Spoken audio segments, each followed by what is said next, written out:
그런데 예비 며느리의 손님 중 유독 눈에 띄는 사람들이 있었습니다. 그들이 입고 온 옷은 너무 화려하고 화장도 지나치게 짙었습니다. 여자 몇 명이 화장실로 들어오면서 요란하게 떠들기 시작했어요.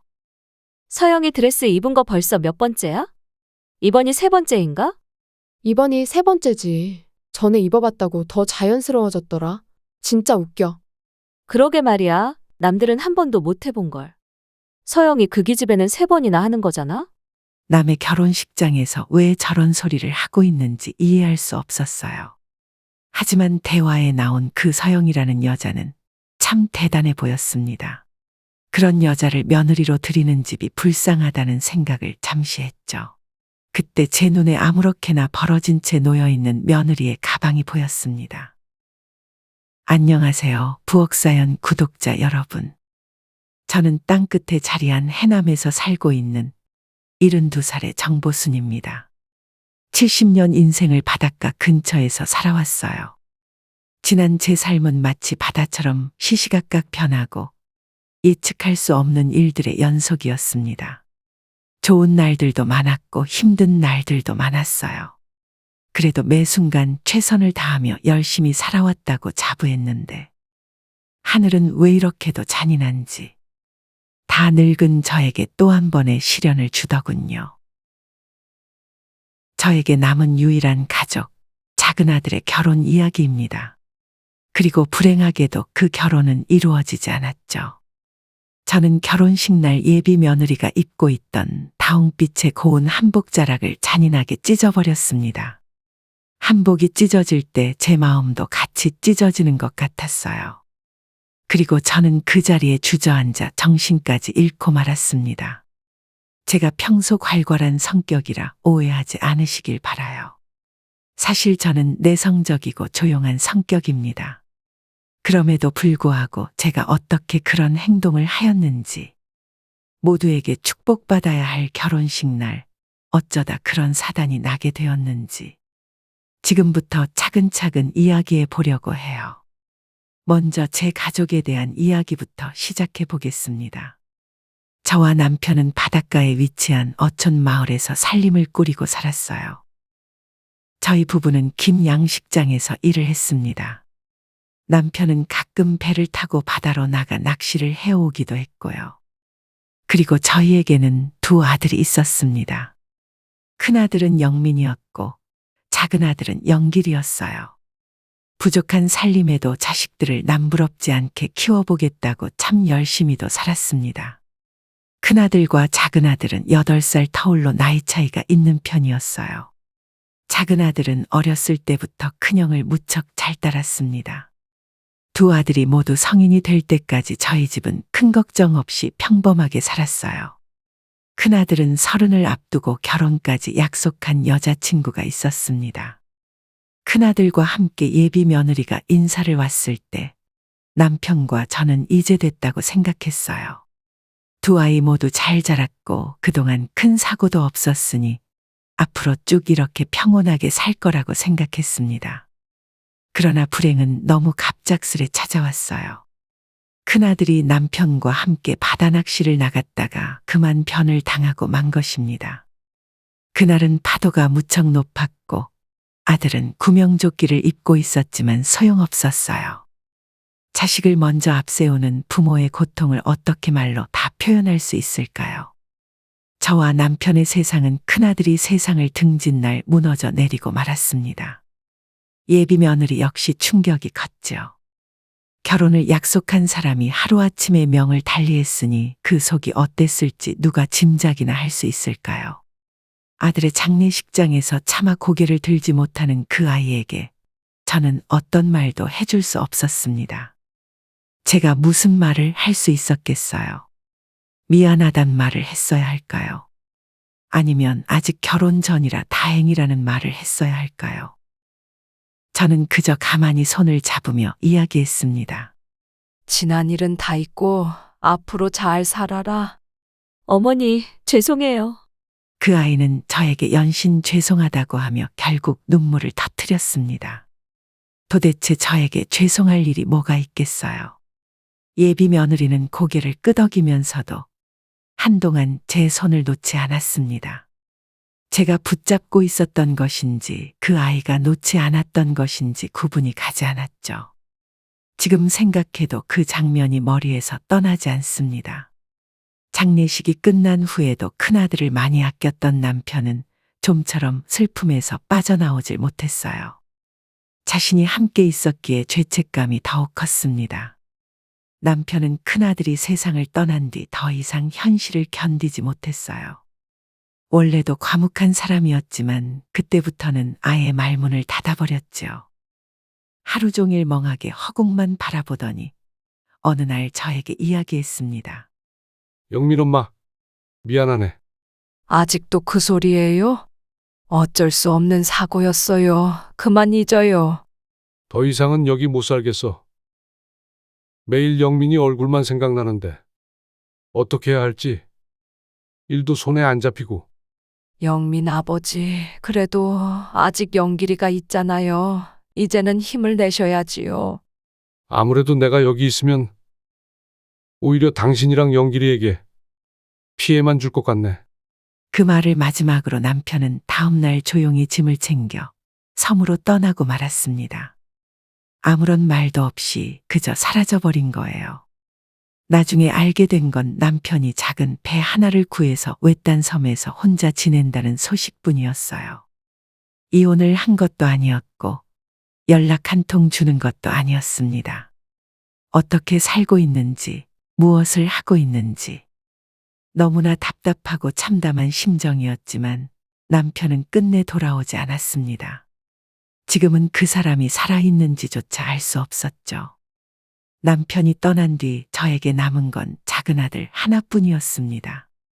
하지만 영길이도 충격이 큰 건 매한 가지였어요. 작은 아들 역시 형을 잃고 아버지까지 자취를 감추자 완전히 무너져 내리고 말았습니다. 아버지에게 버림받았다고 생각했죠.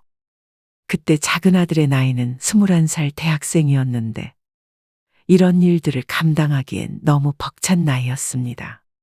엄마, 아버지한테서 소식 있어요? 글쎄, 아직 엄마도 따로 연락은 못 받았어. 아들은 매일 밤 방 안에서 아무 말 없이 앉아만 있었어요. 가끔은 이유 없이 화를 내기도 했고요. 처음에는 자주 아버지의 소식을 물었지만 그것도 시간이 흐르면서 차츰 사라졌습니다.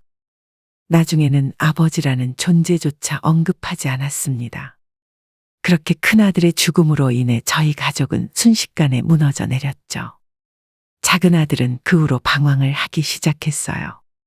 대학생이었던 아들은 성인이라고 이름만 붙었지 세상에서 살아남는 법을 전혀 알지 못한 채였지요. 휴학을 하고 나서 군대로 도망치듯 입대를 했고 제대 후에는 학교에 돌아가지 않았습니다. 그렇다고 일을 시작하지도 않았고요. 아들은 20대 후반이 될 때까지 긴 세월을 방황하며 보냈습니다. 하루 종일 방 안에서 누워 있거나 밖으로 나가 술집을 전전했어요. 가끔은 노가다를 다니기도 했고요. 그런 작은 아들을 곁에서 바라보는 제 마음은 불안으로 가득 찼습니다.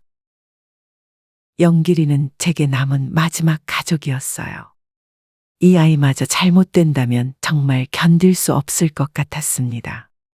가만히 앉아서 모든 것이 괜찮아지길 기다릴 수만은 없었어요. 남편이 떠난 뒤 저는 홀로 서기를 결심하고 돈을 더 벌 수 있는 일을 찾아다녔습니다. 무너진 삶 속에서 제가 할 수 있는 게 무엇일까 매일 밤 고민했죠. 그러다 알게 된 것이 흰다리새우 양식이었습니다. 대하의 인기가 많아지면서 대하와 비슷한 흰다리새우도 수요가 급격히 늘어났거든요. 시장 사람들은 없어서 못 팔 정도라는 이야기를 하더군요. 바로 이거다 싶었어요. 자세히 알아보니 양식장을 만드는 게 결코 쉬워 보이진 않았습니다. 하지만 양식장만 잘 만들어 놓으면 여자인 저도 할 만한 일이었어요. 그동안 김양식을 해왔으니 기본적인 지식이 있기도 했고요. 게다가 양식장을 만든다고 신고를 하면 나라에서 지원금도 나오고 돈도 빌려줬습니다. 큰 도전이긴 했어요. 그래도 새우 양식을 시작하면 나중에 아들과 함께 일을 할 수 있을 것 같아 과감하게 시작해 보기로 했죠. 더 이상 잃을 것도 없었기 때문에 오히려 그런 도전을 할 수 있었던 것 같습니다. 그렇게 결심하고 나서는 새우 양식에 제 모든 것을 걸었습니다. 그 과정은 일일이 나열할 수도 없을 만큼 복잡하고 힘들었어요. 양식을 준비하는 몇 년간 포기하고 싶은 순간도 여러 번 있었습니다. 하지만 그때마다 작은 아들을 생각하며 마음을 다잡았죠. 큰아들은 이미 세상을 떠났고 남편도 떠난 지금 작은 아들마저 제 곁을 떠난다면 저는 정말 모든 걸 잃은 셈이었으니까요. 이 새우 양식이 자리 잡으면 작은 아들과 함께 일을 할 수 있을 거라는 희망이 있었거든요.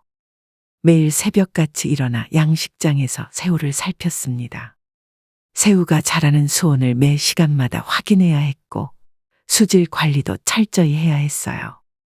잘못하면 새우가 다 죽는다는 이야기를 들었기 때문에 하루도 마음 편할 날이 없었습니다. 하루 종일 양식장에서 딱딱한 장화를 신고 일을 하니 발톱이 몇 번이나 빠졌는지 모릅니다. 손은 갈라지고 굳은 살이 박혔죠. 하지만 처음 새우를 출하한 해는 기대와 달리 참혹한 결과를 맞이했습니다. 새우가 절반 가까이 죽어나가고 간신히 살아남은 새우도 품질이 좋지 않았어요. 수입은 없이 빚만 잔뜩 지게 된 저는 절망에 빠지고 말았습니다. 엄마, 괜찮으세요? 의기소침하게 방 안에 앉아 있는데 아들이 걱정스러운 얼굴로 들어와 말했습니다. 참 열심히 키웠는데 새우 키우는 게 쉽지는 않네. 속상하지만 어쩌겠니? 내년에는 더 잘 키워야지. 그래야 빨리 돈 벌어서 빚 갚지. 제 얼굴을 빤히 바라보던 아들은 잠시 머뭇거리더니 다시 말을 이었습니다. 내일부터 저도 같이 양식장에서 일해도 돼요? 엄마 혼자서만 너무 고생하시잖아요. 영길아, 그게 정말이니? 그러면 엄마는 너무 좋은데 양식장 일이 생각보다 훨씬 더 힘들어. 알아요. 그래도 저도 언제까지 이렇게 개차반으로 살 수는 없잖아요. 엄마는 이렇게 고생하시는데 지금부터라도 정신 차려야죠. 부끄러운 듯 얼굴을 붉히며 말하는 아들의 얼굴을 보자 저도 모르게 눈물이 차올랐습니다. 그동안 혼자 고군분투하느라 많이 지쳐 있었던 것 같아요. 그래도 이 어미가 고생하는 모습을 아들이 다 지켜보고 있었다고 생각하니 마음이 한결 놓였습니다. 그때부터 작은 아들이 조금씩 변하기 시작했어요. 그동안 제가 물속에서 허리 한 번 펴지 못하고 일하는 걸 보면서 아들도 느끼는 게 많았던 모양입니다. 아들이 함께 일을 하기 시작하자 새우 양식은 금방 좋아지기 시작했죠. 저 혼자 했던 일들이 아들의 손길 덕분에 훨씬 수월해졌거든요. 잠시 주목해 주세요. 부엌사연에서 부여의 농부님들이 지난 1년간 정성으로 키워낸 제철밤을 소개합니다. 손바닥 안에 가득 차는 커다란 특과도 준비되어 있고요. 군밤 간식으로 즐기면 달달하고 포근한 맛이 정말 별미예요. 부엌사연 부여밤은 쿠팡과 네이버에서 만나보실 수 있습니다. 처음에는 미숙한 손길로 일을 배워가던 아이가 점점 더 능숙해지면서 저를 대신해주는 일들이 많아졌어요. 몸은 여전히 고생스러웠고 빚도 아직 잔뜩 남아있었지만 그래도 하루하루가 즐거웠습니다. 이제 모든 것이 좋아질 거라는 확신이 생겼거든요. 사람이 희망을 가지고 살아간다는 게 얼마나 중요한 일인지 그때 깨달았습니다. 그리고 정말 제 확신대로 다음에 새우는 품질이 훨씬 좋았습니다. 아직 양은 부족했지만 그래도 희망적이었어요. 새우를 그물로 건져 올리자 투명하고 생기 넘치는 새우들이 물을 튀기며 생생하게 움직였죠. 저와 아들의 얼굴에는 한박 웃음이 피어났습니다. 그날은 새우를 구워 먹으며 아들과 가볍게 술도 한잔했습니다. 엄마, 제가 그동안 너무 철이 없었죠. 그 말에 저는 순간 멈칫했어요. 그 아이가 스스로 그런 말을 할 줄은 생각도 못했거든요. 저는 아무 말도 하지 않고 그저 아들을 바라봤습니다. 아들은 고개를 숙이고 눈을 피하며 말을 이어갔어요. 형이 떠난 뒤로 제가 너무 방황만 했어요. 아빠도 없고 엄마 혼자 이렇게 고생하는데 저는 매일 술이나 마시고 돌아다녔잖아요. 영길아, 엄마도 그때는 네가 얼마나 힘들었는지 알고 있어. 영민이도 떠나고 아빠도 소식이 끊기고 나도 살고 싶지 않을 정도였으니까. 그런데 어떻게 새우 양식을 시작할 생각을 하셨어요? 그냥 뭐라도 해야 살 수 있을 것 같아서 그랬지. 그리고 네가 있었잖아. 양식장이 잘 자리만 잡으면 너도 같이 일할 수 있으니까. 아들은 고개를 돌리며 옷 소매로 눈물을 훔쳤습니다. 그렇게 아들은 완전히 방황을 끝내고 단단하게 자리를 잡기 시작했어요. 시간이 흐르면서 새우 양식은 조금씩 안정을 찾아갔습니다. 첫 해의 실패를 이겨낸 후 해가 지날수록 새우들은 건강하게 자랐고 품질도 눈에 띄게 좋아졌죠. 새벽마다 아들과 함께 양식장에 나가 일을 돌보다 보면 새우들은 어느새 통통하게 자라나 있었습니다. 저희 새우는 품질 좋기로 입소문이 나기 시작했어요. 거래처도 갈수록 늘어났습니다. 아들은 30대 이후로는 완전히 일에 몰두하기 시작했습니다. 처음에는 보조적인 역할이었는데 나중에는 완전히 달라져 있었어요. 이제는 완전히 자신의 일처럼 주도적으로 양식장을 관리했죠.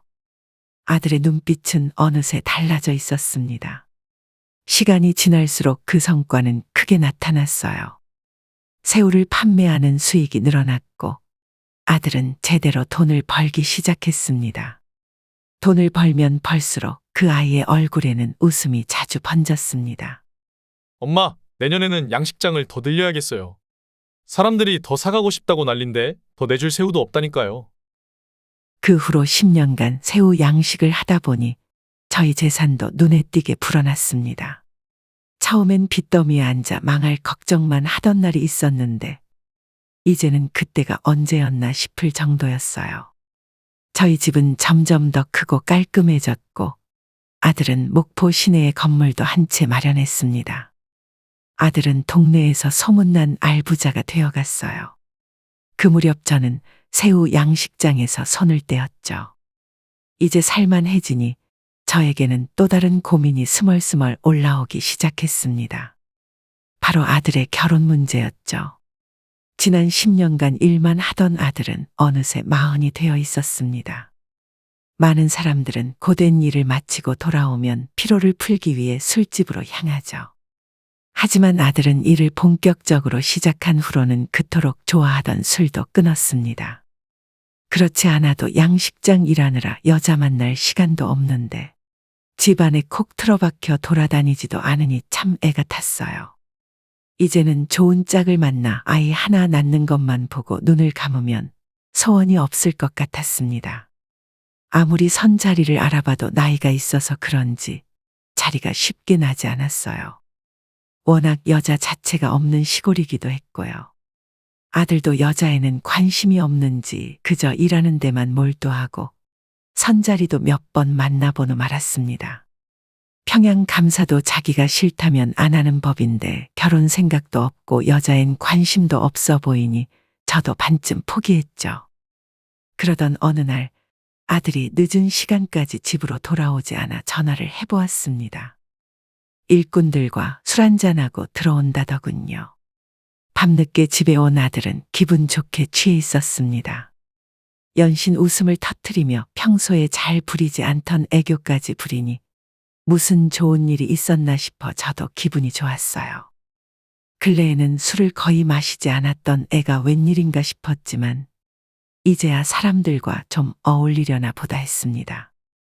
그 후로 아들은 작업을 마친 후 집으로 바로 돌아오지 않고 술집으로 가는 날들이 많아졌습니다. 예전엔 1년에 한두 번이던 술자리가 거의 매일 이어지니 내심 걱정이 되기도 했어요. 하지만 젊었을 적에 술을 그렇게 많이 마셨지만 사고를 친 적은 없던 아들이라 크게 걱정하지는 않았습니다. 그렇게 몇 달이 지나 정말 반가운 일이 생겼습니다. 엄마, 제가 여자를 좀 소개시켜 드리려고요. 여자? 무슨 여자? 사실 만나고 있는 여자가 있는데 결혼까지도 생각하고 있어서요. 아들에게 여자가 생겼다고 하니 기쁘기도 했지만 그동안 일만 하던 아들이 갑자기 결혼을 생각한다고 하니 조금은 의아했습니다. 그래도 기쁨이 훨씬 컸죠. 저는 서둘러 만나보자고 아들을 재촉했습니다. 얼마 지나지 않아 참한 아가씨를 집으로 데려오더군요. 안녕하세요, 어머님. 최수연이라고 합니다. 아들보다 8살이나 어리다는 그 아가씨는 한눈에 보기에도 곱고 단정했어요. 특히 수더분한 인상이 마음에 쏙 들었습니다. 평생 노총각으로 남을까봐 노심초사했던 마음이 한순간에 풀리는 것 같았죠. 어디서 이렇게 참한 아가씨를 데려왔는지 입이 귀에 걸릴 지경이었어요. 수연이는 시내에 있는 커피숍에서 일하는데 우연히 아들이 그곳에 갔다가 한눈에 반했다고 하더군요. 예의도 바르고 싹싹한 모습에 제 아들이지만 오히려 그 아가씨가 더 아까울 정도였습니다. 수연이가 돌아간 후 아들에게 물으니 자신에게 참 잘해준다고 했습니다. 저만 괜찮다면 결혼을 하고 싶다는데 꿈인지 생시인지 알 수가 없었죠. 어디서 이런 복덩이가 굴러왔는지 이제 죽어도 여한이 없겠다는 생각이 들었습니다. 그 후로 수연이는 주말마다 저를 찾아와 함께 시간을 보냈습니다. 장도 보러 가고 미용실에도 데려가 주었죠. 정말 요즘 사람 같지 않다는 생각을 많이 했어요. 어머니, 여기 와서 이것 좀 보세요. 이 옷 너무 잘 어울리실 것 같아요. 저에게 매번 어머니 하며 살갑게 챙기는데 안 이쁜 구석이 하나도 없었습니다. 수연이와 저는 참 잘 맞았어요. 아들만 키웠던 터라 살가운 그 아이에게 마음이 살살 녹았습니다. 하늘이 늦게나마 딸을 하나 보내준 것 같다는 생각도 했어요. 예전에 저는 시어머님이 무척 잘해주셨지만 그래도 왠지 모르게 어려워 살갑게 굴지 못했거든요. 하지만 수연이는 신세대라 그런지 저를 정말 편하게 대하더라고요. 저는 그 모습이 너무 좋았습니다. 아들이 양식장에서 종일 일을 하러 나가 있으면 그 아이와 함께 맛있는 것도 만들어 먹고 꽃놀이도 다니곤 했습니다. 하루는 제가 이렇게 물어봤어요. 아가, 아무리 내 아들이지만 영길이는 나이도 많고 아무래도 양식을 하다 보니 바닷가에서 벗어나기 힘들 텐데 괜찮겠니? 나중에 후회하지 않겠어? 어머니, 저도 나이가 30이 넘었는데 다른 남자를 안 만나봤겠어요? 그런데 영길 씨는 정말 달라요. 지금까지 저한테 큰 소리 한 번도 낸 적 없어요. 그리고 어머니한테 하는 걸 보면 속도 깊고 평생 가족을 위하면서 살 좋은 남자 같아서 오히려 제가 더 적극적으로 만나자고 했는걸요.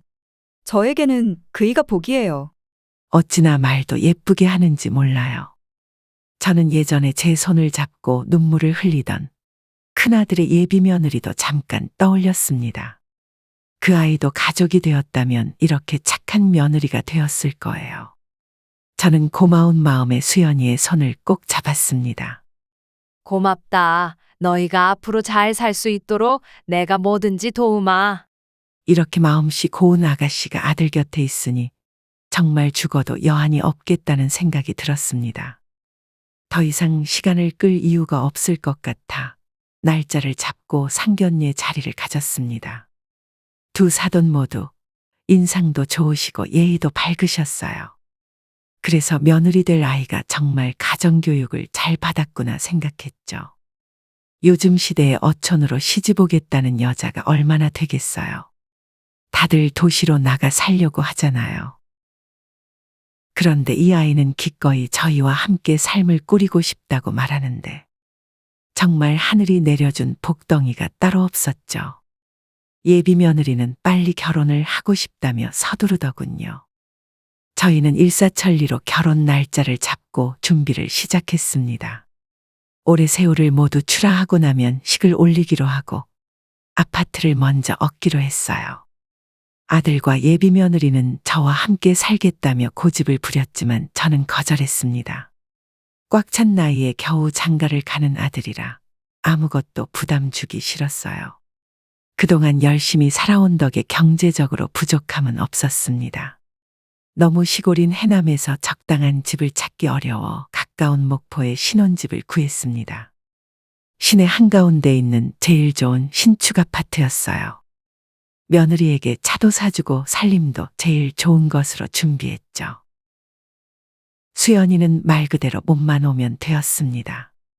시간이 흘러 드디어 결혼식 날이 되었습니다. 아들이 드디어 결혼한다는 생각에 잠도 제대로 이루지 못했어요. 그동안 아들과 함께했던 기억들이 주마등처럼 스치며 눈물이 찔끔 나더군요. 섬으로 멀리 떠나 있는 남편도 생각났습니다. 지금 잘 살고 있을까? 아들 소식을 들으면 보러 와줄까?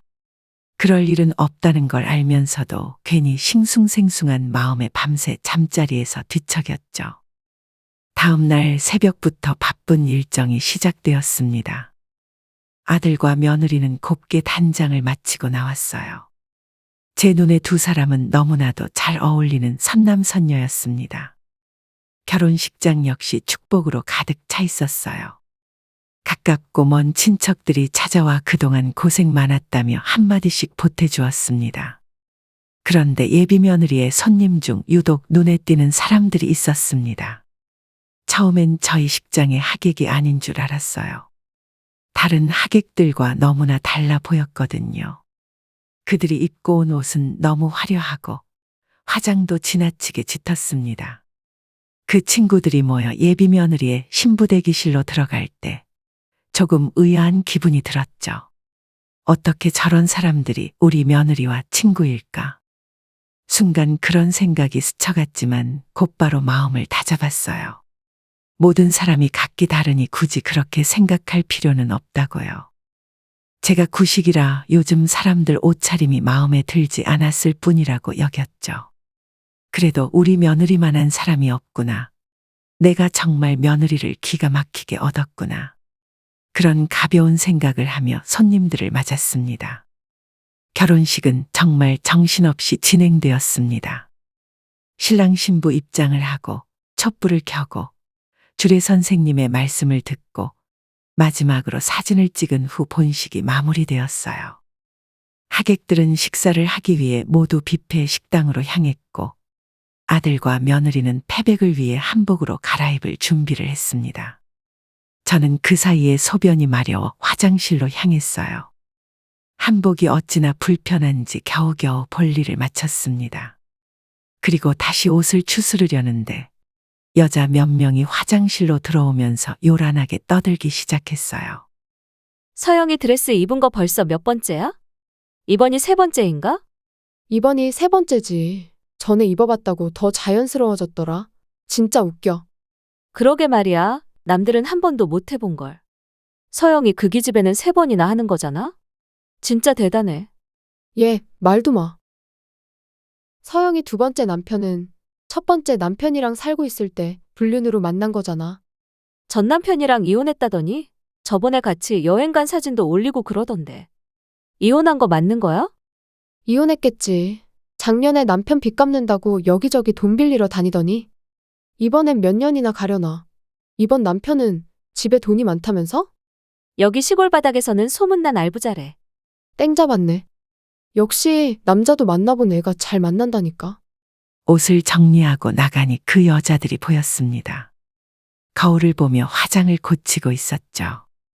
눈에 띄는 화려한 옷차림과 얼굴을 보니 아까 며느리와 인사를 했던 친구들이었습니다. 그래도 친구 결혼식장에 왔는데 조심 좀 하지. 남의 결혼식장에서 왜 저런 소리를 하고 있는지 이해할 수 없었어요.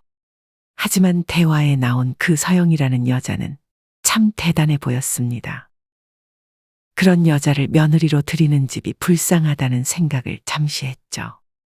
태백실로 향하기 전 며느리가 준비를 모두 마쳤는지 확인하기 위해 대기실에 잠시 들렀습니다. 며느리는 벌써 나갔는지 자리에 없었어요. 그때 제 눈에 아무렇게나 벌어진 채 놓여있는 며느리의 가방이 보였습니다. 지갑까지 훤히 드러나 있어서 보기 불안했어요. 그래서 가방을 챙기려고 하다가 그만 안에 있는 물건들이 쏟아져 내렸습니다. 지갑도 활짝 벌어진 채 바닥으로 떨어졌고요. 저는 황급히 허리를 굽히고 물건들을 다시 가방에 집어넣었습니다. 마지막으로 지갑을 챙겨 넣으려는 순간 제 눈에 무언가 걸렸습니다. 저는 이상한 기분에 접었던 지갑을 다시 펼쳐보았습니다. 며느리의 운전면허증이 보였어요. 그리고 그 운전면허증에는 선명하게 최서영이라는 이름이 적혀 있었습니다. 순간 머릿속이 하얘졌습니다. 이게 무슨 일이지? 내가 지금 뭘 본 거지? 생각이 꼬리에 꼬리를 물고 이어졌어요. 불과 몇 분 전 화장실에서 들었던 그 떠들썩한 대화가 다시 떠올랐습니다. 서영이 이번이 세 번째라니까 불륜까지 저지르고서. 그때부터 제 손은 떨리기 시작했습니다. 믿을 수 없다는 생각이 들면서도 직감적으로 알 수 있었어요. 그 여자들이 말했던 서영이라는 여자는 바로 제 며느리였던 겁니다. 태백실에 들어서자 며느리가 환한 미소를 지으며 앉아 있었습니다. 예전에는 그렇게 곱게 보이던 미소가 한순간에 얼마나 가증스럽게 느껴졌는지 몰라요. 저는 떨리는 손으로 며느리에게 운전면허증을 내밀었습니다. 며느리는 어리둥절한 표정으로 저를 바라보더군요. 수연아, 너 왜 운전면허증에 최서영이라고 적혀 있니? 그러자 며느리는 당황한 기색 없이 당당하게 대답했습니다. 아, 그건 예전 이름이에요. 어차피 곧 개명할 거라 수연으로 알려드렸어요. 예전 이름은 제 사주에 좋지 않다고 해서요. 그런데 어머니, 갑자기 이걸 왜? 그럼 예전에 결혼했다는 건 무슨 소리야? 이번이 세 번째라며? 제가 바로 본론을 이야기하자 며느리의 얼굴빛은 한순간에 새하얘졌습니다. 그 표정만 봐도 알 수 있었어요. 화장실에서 들었던 이야기가 모두 사실이라는 것을요. 어머니, 무슨 말씀이세요? 어디서 무슨 이야기를 들었는지 몰라도. 그럼 지금 당장 최서영 이름으로 혼인관계증명서 떼보면 아무것도 안 나온다는 소리야. 거짓말하지 말고 똑바로 이야기해. 그러자 며느리는 더 이상 아무 말도 하지 못하고 몸을 떨 뿐이었죠. 옆에서 모든 상황을 지켜보고 있던 아들은 그저 놀란 표정으로 굳어 있었습니다. 그리고 상황을 지켜보던 사돈들은 재빠르게 식장을 빠져나갔어요. 나중에 알고 보니 그 사람들은 며느리가 돈을 주고 고용한 연기자들이었더군요. 저는 악다구니를 쓰며 오열했습니다. 며느리가 입고 있던 고운 한복도 제 눈에는 역겨워 보였어요. 아들과 나란히 한복을 입고 있는 모습을 보니 눈이 뒤집혔습니다. 저는 그 여자가 입고 있던 한복의 치맛자락을 잡고 갈기갈기 찢어버렸습니다. 그리고 그 자리에 주저앉은 후 실신하고 말았습니다. 정신을 차려보니 병원이었어요. 아들은 옷을 갈아입은 채 걱정스러운 얼굴로 저를 내려다보고 있었죠. 한평생 고생만 많이 한 불쌍한 내 새끼. 겨우 좋은 배필 만나 결혼하려 했더니 어떻게 그런 악독한 것에게 걸렸는지 알 수 없었습니다. 제 가슴은 다시 한번 찢어졌고 눈물만 하염없이 흘렀어요. 하늘마저 원망스러웠어요. 나중에 알고 보니 최서영이라는 그 여자는 제 아들에게 계획적으로 접근한 것이었습니다. 더 충격적인 건 전 남편과 이혼한 상태도 아니었어요. 게다가 아들은 최서영을 만나면서 이미 수천만 원의 빚을 갚아준 상태였죠. 그런 사실도 모르고 아파트에 차까지 사줬으니 얼마나 제 자신이 한심했는지 모릅니다. 당연히 결혼은 취소되었고 저와 아들은 그 여자를 사기로 고소했습니다. 한참을 도망다니더니 몇 개월 후 결국 구속되어 재판을 받았고 교도소에 수감되었어요. 그 사건 이후 한동안 저는 식사도 하지 않고 누워만 있었습니다. 제가 받았던 마음의 상처가 너무 깊었어요. 그래도 저보다는 나았지만 한동안 아들 역시 무척 어두운 표정이었습니다. 상심한 영길이는 애써 괜찮다고 말했어요. 애초에 결혼할 생각도 없었다며 저를 위로하더군요. 그런데 이걸 차라리 잘 되었다고 해야 하는 걸까요? 그렇게 생각하기엔 그 사기꾼에게 저희 모자가 받은 상처가 너무 큽니다. 그래도 아들은 예전처럼 방황하지 않고 담담하게 생활하고 있습니다. 그 아이도 살면서 산전수전을 다 겪으며 단단해진 것이지요. 식사도 거부하며 들어놓은 이 어미보다 더 의연한 모습을 보니 믿음직스러운 어른이 다 되었다는 생각이 들기도 합니다. 더 이상 결혼 같은 건 바라지 않아요. 그저 아들이 행복할 수 있다면 그것이 어떤 길이든 곁에서 응원해 줄 생각입니다. 이 사연을 듣고 계신 분들 중에는 저보다 더한 일을 당한 분도 계시겠죠. 그렇다면 부디 좌절하지 마시고 꿋꿋하게 이겨내시길 바랍니다. 아무리 돈이 없다고 해도 착한 사람의 등골을 빨아먹는 사기꾼들은 결코 그 끝이 좋을 수 없어요. 거짓말로 사람을 속이고 돈을 떼먹으려는 사람들에게는 결코 영원한 행복이 없습니다. 진실은 언젠가 드러나고 그 대가를 치르게 되기 마련이죠. 포기하지 않고 끝까지 바르게 건강하게 살아가시는 분들에게는 모두 복이 찾아올 거라 믿습니다. 제 사연은 여기까지입니다. 지금까지 제 이야기에 귀 기울여 주셔서 감사해요. 오늘도 평안한 하루 보내시길 바랍니다. 잠시 주목해 주세요. 부엌 사연에서 부여의 농부님들이 지난 1년간 정성으로 키워낸 제철밤을 소개합니다. 손바닥 안에 가득 차는 커다란 특과도 준비되어 있고요. 군밤 간식으로 즐기면 달달하고 포근한 맛이 정말 별미예요. 부엌 사연 부여밤은 쿠팡과 네이버에서 만나보실 수 있습니다. 오늘 사연 어떻게 들으셨나요? 이번 이야기가 구독자분들에게 따뜻한 위로가 되었으면 좋겠습니다. 이번 사연을 듣고 느끼신 점이 있다면 댓글로 허심탄회하게 의견을 나눠주세요. 부엌 사연은 여러분의 구독과 좋아요 그리고 댓글로 유지됩니다. 앞으로 더 좋은 사연으로 찾아뵐 수 있도록 많은 도움을 부탁드려요. 감사합니다.